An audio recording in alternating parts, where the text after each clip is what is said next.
So, what is the largest population that Muslims have, like, living in the world? It's in Malaysia. Actually, I don't know if it's Malaysia or. Well, I think it is Malaysia. And then the second one is in India. Not Pakistan or any of the countries around them. No, they're living in India. Same way, like all the Muslims hate the Jews, but manage to live like a lot of them live in Israel and shit. It's just like the hypocrisy of this bullshit, right? But you see what they're doing in Malaysia is they're crying like a simp. The entire Islamic religion is bleeding all around the world because I said this many times in the past. Oh, ladies and gentlemen, I hope you enjoy the clarity of my new setup. I got a headset that has a pop protector, so I can do my new segments without that cracking noise, that popping noise. I noticed it's a little like hard on the ears, especially when you're trying to like hear my voice, and then you got to turn the volume up and hear this loud popping noise, snap. Rather unfortunate. So I'm glad that I was able to fix that, at least a little bit. And yeah, here we are, right? Dealing with the funniness, the hilarity. The hilarity ensues, right? So, like I said before, the internet was a mistake, right? If we look at like the overall statistics about who uses the internet and like for what purposes, we're gonna get like this very, very eye-opening picture as to why terrorism and like these people flood white countries for white women, this and that. It's because pornography, right?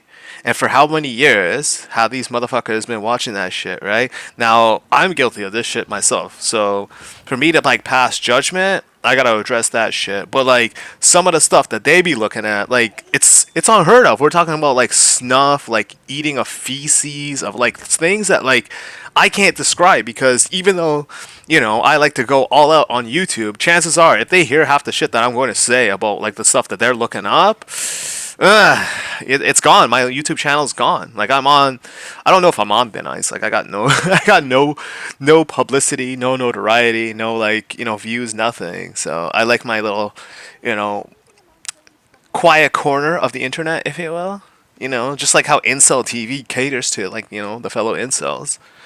I cater to like my fellow peoples who want to hear the truth and not this like spinned news that has this bias towards a certain group of people and against another group of people, because we're seeing right now, right, like when you introduce pornography to like these places, especially hyper conservative Islamic countries, it's like a biological warfare, right? Because okay, for everybody else, okay, you like girls will call us on our bullshit, or like people think we're weird or whatever, right? And like when pornography started off, it was like only people on the fringe would do it. And like to be fair, I only really started like watching pornography when like girls were rejecting me like solid. So I was like grade 9, grade 10. I was just like, yeah, I'm not getting anywhere. These girls just don't like me and shit.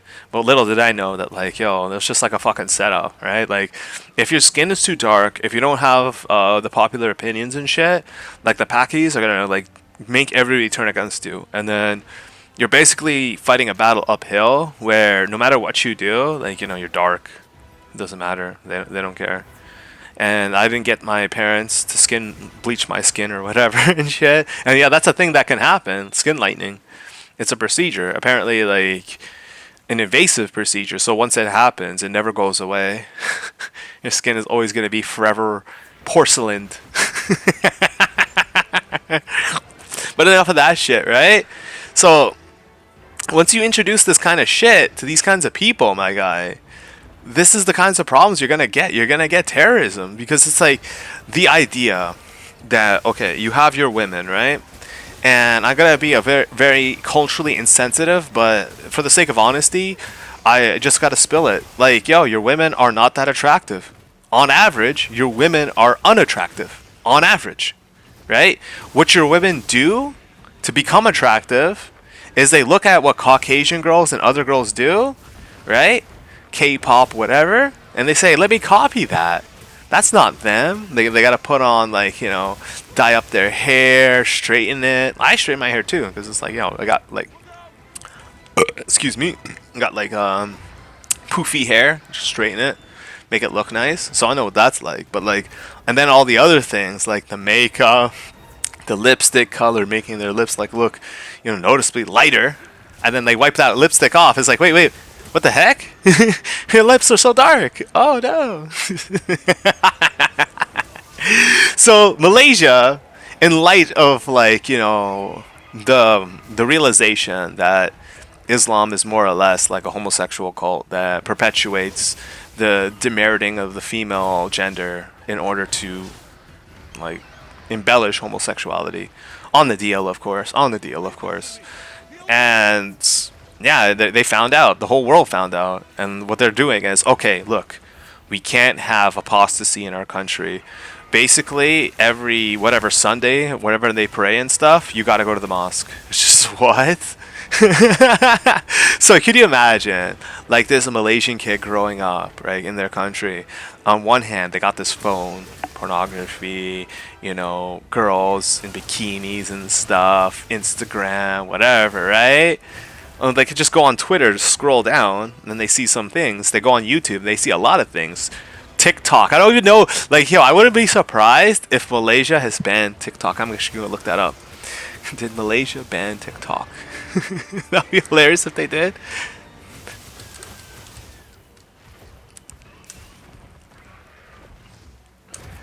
Ban TikTok. Nope. So they're screwed. These youth? Oh, dude, these youth. Ugh. Right? They're just gonna be beaten down, realizing that when they look on into their phone, they see a portal to another world where people are happy, they're drinking alcohol, they're partying with girls in skimpy outfits, bikinis, and the beach, listening to whatever kind of music that they like, and then the strict adherence to a religion that ultimately is self-serving, right? It serves like the older generations more than it does the younger generations. That's the problem with like these dinosaur-esque orthodox religions. No matter what faith you get, like whenever you're dealing with like those kinds of old types of religions, like let's say Hinduism, right? A lot of people had a problem with Hinduism because back in the day, if a man died, you kill the wife, you burn her alive or something. I don't know if you burn her alive. It was pretty fucking brutal, man. And then they banned it. But like, think about that. For so long, right? And I don't even know if it's like this practice that was universal to all Hindus, right? Because I don't know, because my family has nothing to, it says nothing about that, right? And like, even though my great grandfather, like the only one I can actually trace, came from what is now Pakistan. Well, back then we didn't even call it India. We just like lived there, and then the Muslims came over and then wanted to take over, and then the British, I guess Navy, said, hey, look, we need laborers, people to like work in sugarcane or whatever, Guyana. So get on the boat. Get on the boat or die or convert to Islam, right? And we went from that to like, just being like raised by like the Catholics and like their religion, and also black people live with us. Actually, some East Asians lived in Guyana too. I was like surprised, and they could speak. They speak with such a heavy accent, you wouldn't even be able to tell them apart from anybody else. You couldn't tell a black man apart from a brown man, from an East Asian man. It's the melting pot. Like literally, it's so hot there you melt. I haven't been. But like for real, right? Like they got introduced to this like level of depravity, possibly some of them like their whole lives. So I want to put it by me because I was born in '85. So let's say 2005, right? Somebody literally half my age, 50% my age, right? Would have easily got his hands on a phone from like the day he was like, he turned 5 or 6 or whatever. So that's 2010, 2011. He's cooked. He's screwed. He's cooked. That's the term that kids use nowadays. Cooked. I don't know if I'm old enough, like if I'm too old to use that term, but I'm just going to use it for the sake of, describing the dire situation. And now the government is stepping in and saying, look, we are the largest population of Muslims on the planet. If if the religion fails here, it fails everywhere. So we gotta force our boys to become choir boys. Yo, we singing that like la la la la la la. And you know why it's so funny? Because again, I said this is possibly like the biggest mistake, right? Is that okay, fine. Maybe 10, 20, 30 years ago, that would have worked. But now in the internet age, dude, you're fucked, screwed. You messed up so badly. Like the corruption that these young people have, like the things that they've been exposed to that I haven't even been exposed to. I tried my ass off to understand like the depravity and the complications of the situation. I can't. Okay, like there's something in these younger generations that think make them think that watching a movie, because it has a Beyonce song in it. Let's be fair, right? A movie called 50 Shades of Grey is a good idea. Dude, no. 50 Shades of Grey is for stupid people. If you have a wife and you took her to see that movie, you're a fucking retard. No questions asked. All right, you just are. You don't beat a woman. This isn't some kind of like thing that we need to like question and stuff. But like when we're talking about like faiths from around the world, like different like belief systems, in a lot of places beating your wife or like abuse against women is very much justified. So I guess a movie like that would gain popularity. But again, like I'm saying, like if you grew up in North America or Europe or wherever, Australia, and you went to go see that movie and you brought your girl because of a Beyonce song or something like that, what the hell they put in that movie? Like, dude, it's just disgusting. It's just you're filth. You're garbage. You're right off. And this is why we have all these problems that we have nowadays. It's because you can't differentiate the difference between love and romance and like where the fuck was in that movie, my guy. It's not what it is. And if your girl told you, yo, it would be romantic to go through and see this movie, then nothing's off the table. Yo, bitch, what you fucking say? Backhand smack. Bah! Yeah, man. But for real, like a lot of people, like there are differentiations between norms around the world, and we don't want these people around us. I don't want these people around me or my kids. You feel me? I don't even have kids. I don't want them around my kids. But yeah, and this is very much in response to like I think, and I know, fuck, I bring him up a lot. You know what? I'm gonna leave him alone. I'm gonna leave him alone. You know who else? I gotta throw this guy under the fucking bus, the train, the anti-Islamic train. That's right, Noah Sampson. Sampson, man. Was it him or him and Hassan were going out of their way because like they're calling Hila Klein, Ethan's wife, a terrorist over and over and over again. Like they were just going nonstop. Nah, she wasn't. But then Ethan, in his infinite wisdom, said, "Okay, let him have this one. Yeah, she's a. This is why I call Ethan a dumbass, and I'll call him that to his face. Like, man, people in your country are fighting and dying for a nation that is your birthright. But I don't think you're born like you deserve it. And in fact, I would go as far as to say, like, for most Jewish people, most Israeli people, if you're around my age and you're not thinking about going back to Israel to help your fellow soldiers fight in that war, I don't know what to say to you. Say to you, like, you're garbage. You're fucking trash. You're a waste. Like, I'll make exceptions to people who have wife and kids and stuff. Yeah, okay, fine. But yeah, if you're single or just head on out. Like, well, what the fuck you got to lose? And what are you gonna do? You're gonna let these young men, these kids, basically, to us, right? They're kids. They're 50% our age. You're gonna let them fight and die in a war for you? But see, like that's the thing that Malaysia's trying to do. They're trying to nut up, and they're trying to say, hey, look, we're the largest population of Muslims on the planet. Our faith, our religion is dying, right before our very eyes. We have to force our peoples, mostly kids and shit. This is a form of indoctrination. Make no mistake, right? Like this isn't like Orthodoxy, Catholics or Jews like praying extensively every week. No, this is something completely different. This is propaganda at its finest, right? Because they're thinking in their heads, right, that if they do this, especially now in 2025, that it's going to save their religion. And this is probably possibly the worst thing you can ever do is annoy young people. It's like, oh, I want to go, like, it's the weekend. I don't have school today. I want to go out. I want to go this. I want to go that. And then you're gonna have some like fat fuck going like, no, you gotta go to the mosque. Yeah, like learn this, learn that.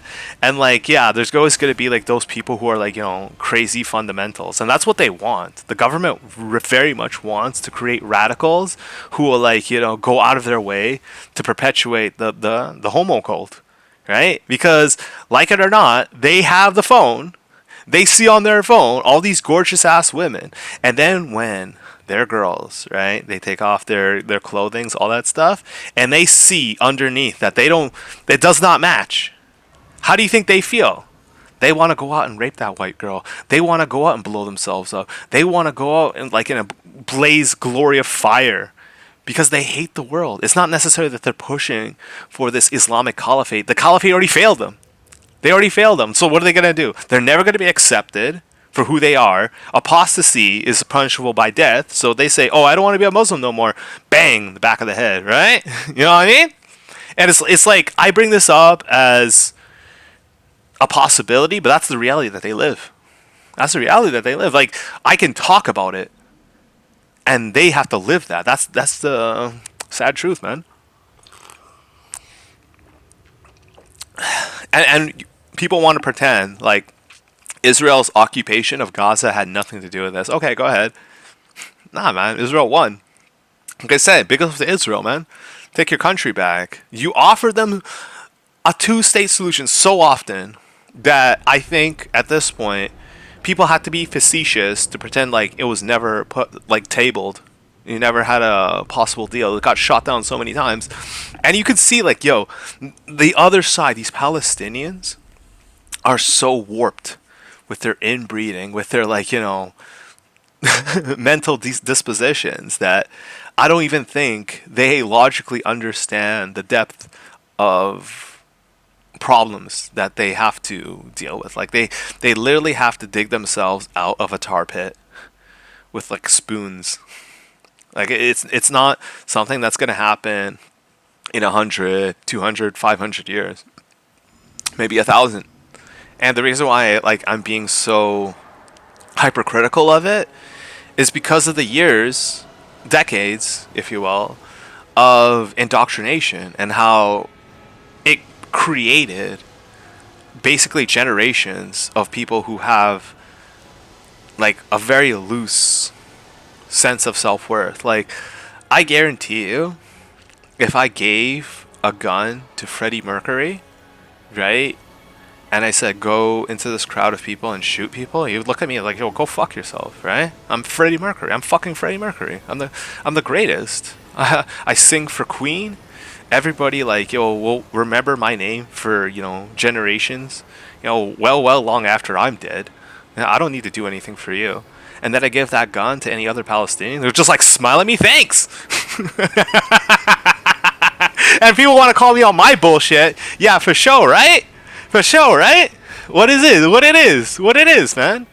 And why did Freddie Mercury like value his life so much? Because the white man, or his white family in specificity in the country that he lived in, ultimately like helped shape his career, make him the superstar that he is, the mega superstar that he is, right?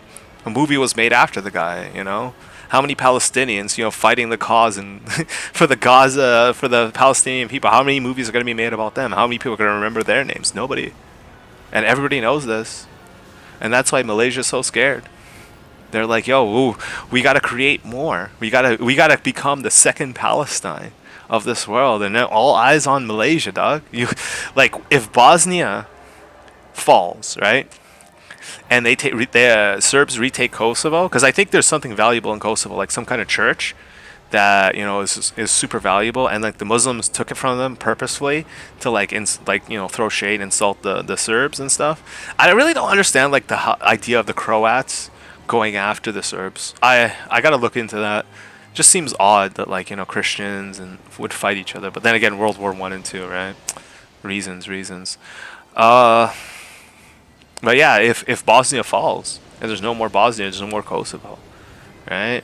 And then Israel takes Gaza, and then the rest of the world's gonna see like, oh, we don't need this shit anymore, right? We don't have to like fucking make excuses, lie on like behalf of a bunch of people who ultimately want us all dead, right? Because for every good Muslim, there's possibly two to three that want us all dead, and they're vagrant. They flaunt saying that, right? And then when you confront about it, oh, I didn't say that. I don't mean that. Because again, the thing with their religion, right, is they can lie to you. You don't believe what they believe. And it doesn't matter. Like the sense of morality only applies to their fellow believers, the fellow Muhammad believers, whatever, right? Sikhs, same thing. The Sikhs and the Muslims are very much attached to one another. Like this idea that there's this trucking problem in North America,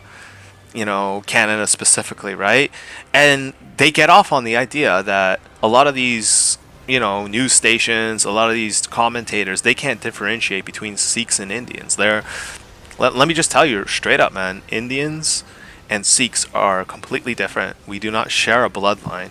The Sikhs come from like a Muslim bloodline from Afghanistan, which is around where Punjab is, right? Their territory in India, and yeah, they want to very much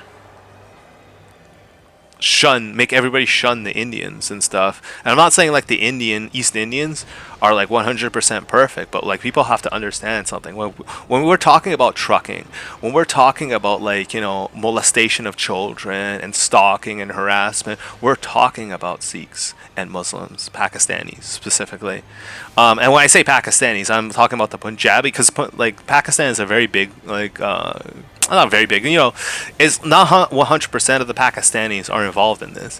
It's like specifically the Punjabi region of Pakistan, India, whatever. It's just this weird like diaspora of people who share, language, culture, this, that, and they use like, rape as a way of justice. I think I was watching like an interview about that by this Balochistan person, right? And he said that like it's okay to if I want to get back at you, like let's say you stole from me, or like we got into a car accident and then like you injured me, like it's okay in their faith, their religion, their customs, culture, to use rape as a way of revenge. And to us, that's like, no, you don't do that. But like it's so normalized there that the world's waking up to it, and nobody wants to talk about it. But if you're on my channel, you're watching my stuff, right? I just do not give a shit, man. I don't care. All right, they're dragging my last name down into the fucking drain. I got like people thinking like when people hear my last name, they ask me, "Am I Sikh?" I'm not saying every time, but like a lot of times, and I'm just like, no, obviously not. Can't you smell? So like, yo, this is the safe face. Malaysia's just trying to cover for itself, but you're gonna see mans in Malaysia getting arrested because it's like they can't stay off their cell phone, they can't stay off the interwebs. It's too real. All right, everybody, remember, if people want to hide, they will.